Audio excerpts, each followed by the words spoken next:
Not perfect, but going to be good for what I want. At least the wheels won't be seen that much. Can't do much about the top. Well, we'll see how that goes.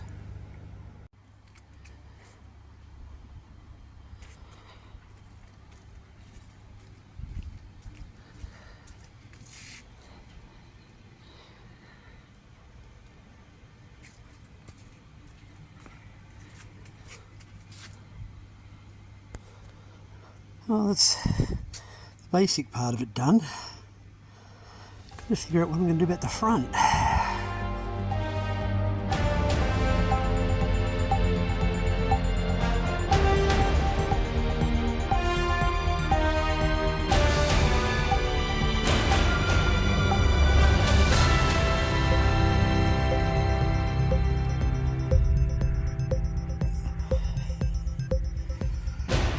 So, pardon me for being a bit puffed breathing.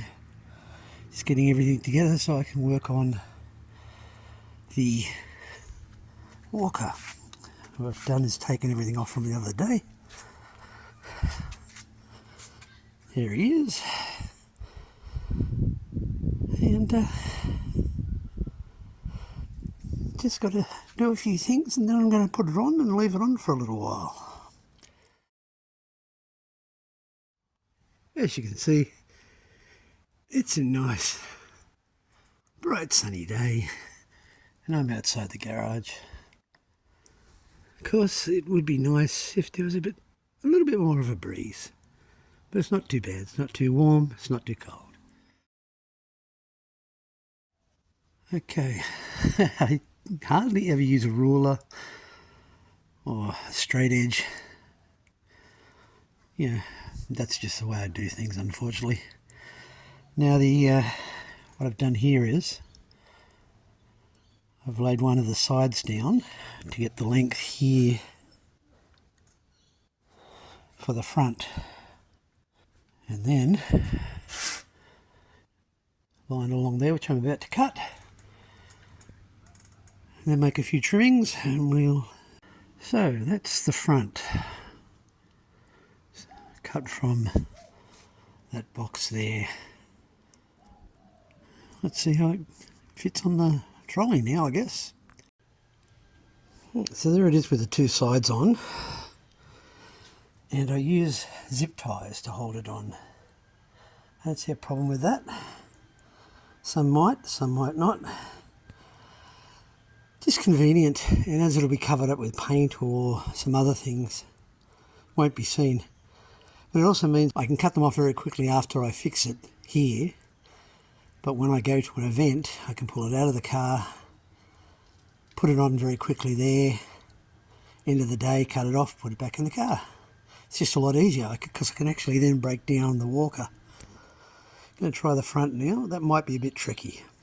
I know there'll be many people out there who consider what I do rough, not exact, and that's true because I don't have all the equipment that they might have. I'm using cardboard and foam from leftover boxes.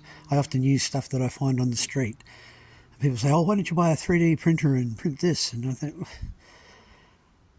I don't have the money and I don't have the time, but I can do a good enough job that the regular person, and I'm starting to see this now, can relate, and they can now build things for their walkers, which, I'm applying to a certain demographic here. I'm applying to disabled people and the older of us in the community, those who like to go along to these things and dress up, but don't because they've got a walker or something, and that shouldn't be an issue, not at all. But there are those out there who have made it an issue. Disabled people should be seen and not heard, or no, not heard or seen for that matter. Well, too bad. Okay, all it needs now is decorating. I'm going to leave it on the veranda for a little while, let the air get to it.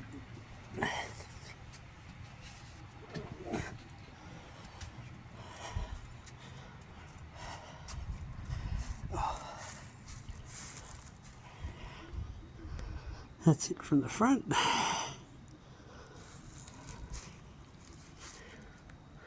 That's it over the top.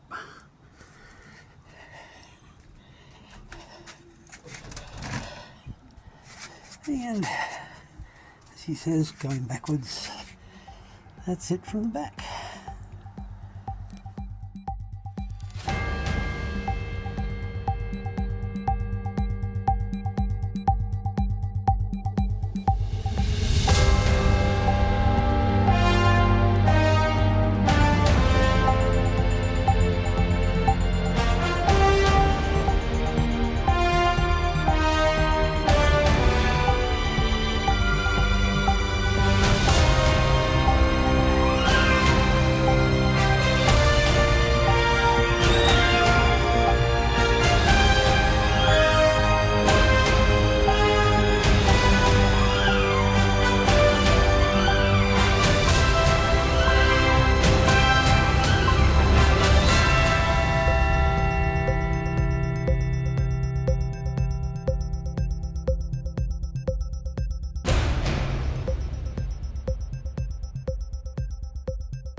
So I doubt that I'm ever going to get overseas. So the way I find out about overseas conventions is via the internet, and I follow certain people. This is one I've just discovered called Doomcast, and it's quite amazing that some of the issues I feel with conventions he feels as well, which is good to get. But there's others. Let's have a look.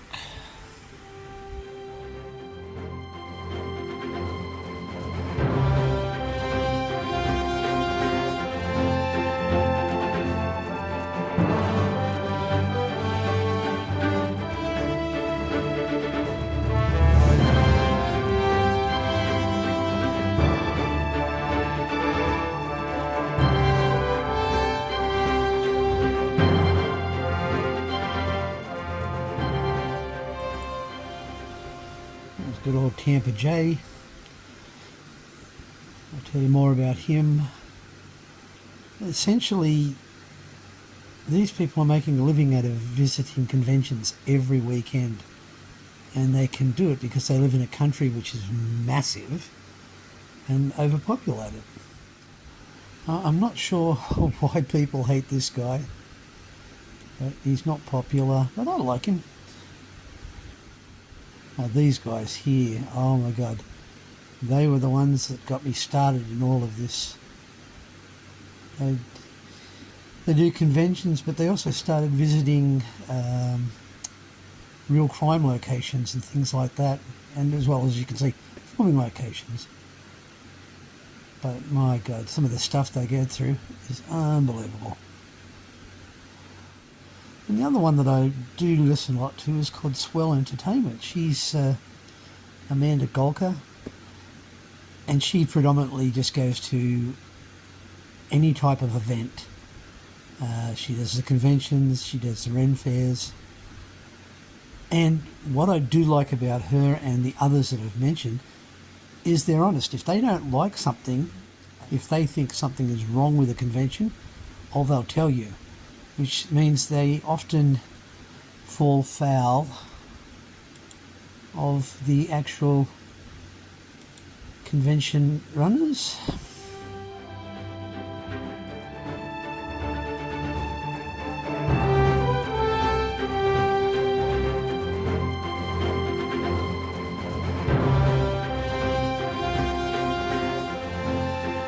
The amount of people at these things, our biggest conventions are probably equal to their smallest, which is why I think we're over-serviced here. What I really like about the American convention scene is that they take up a lot of space, they have a lot of people, and it never really looks crowded like it does when you look at the dome at the Olympic Park in Sydney.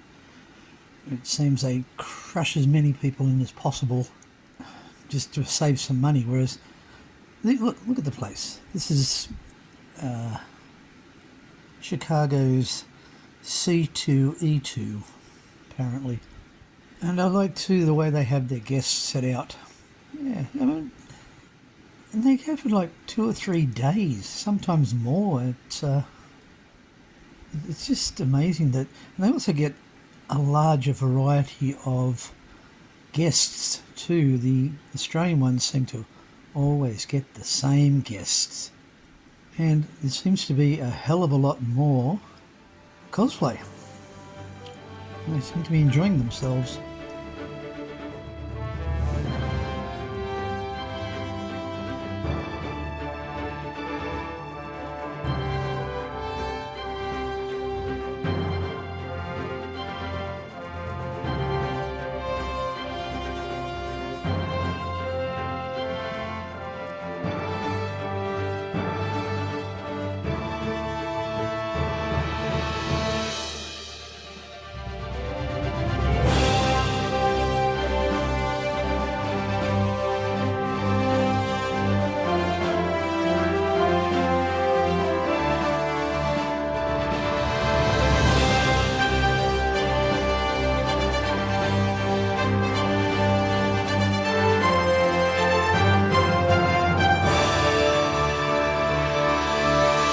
Okay.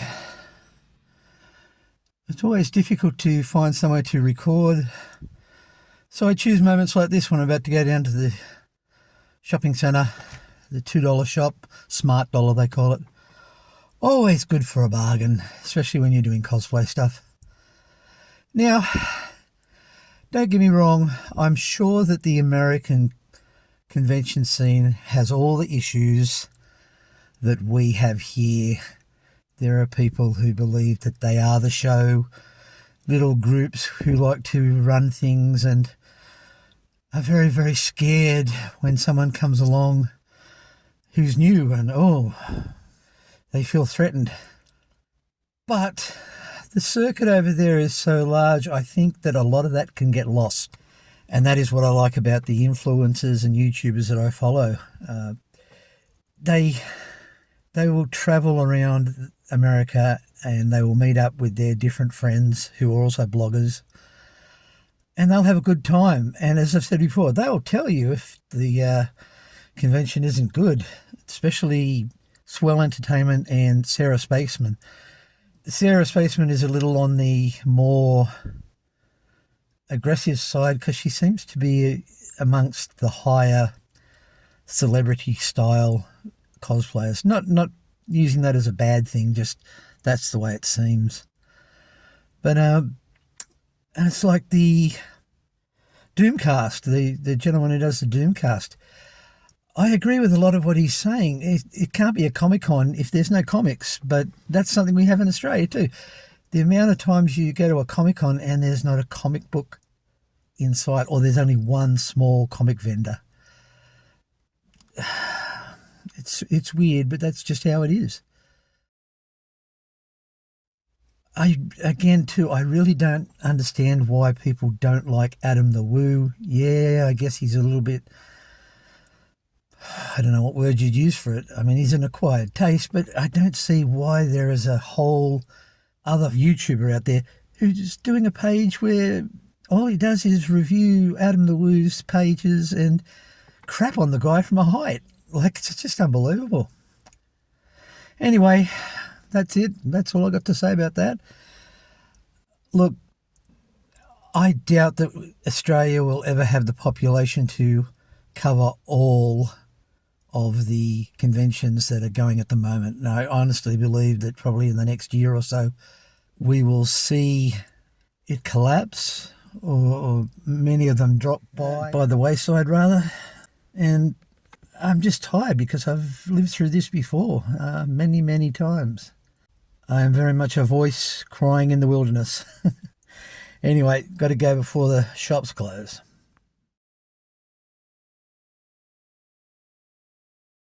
I know I have to get over this, but I just have a real problem with going outside. And the problem is people. I cannot deal with people, and which is funny seeing what I do for fun. But if I'm going to somewhere like a fair or an event, there's people there I know and I can hide in the safety of the crowd. Whereas when I come to places like the shopping centre, people look at me as if to say, you're disabled, what are you doing out of the house? You know, why are you daring to be amongst people? And they'll jump in front of you. And I've said this at conventions too, where I've talked to people. You know, you'll be walking through a crowded room and everyone's crowded, but they'll see you with a walking frame or a walking stick or a walker, and they're, why are you even here? And, you know, harking back to what I was saying about American conventions, from all the footage I've seen of it, that doesn't seem to be a problem. They seem to enjoy seeing their disabled people doing up their walkers like I do. They do much better than I do, but they seem to like it. Whereas we still seem to be stuck in the 1950s sometimes. And people who are very, very pretty or handsome, whichever way you want to look at it, seem to want to dictate who can be at an event and who can't. And that is what also kills the convention circuit.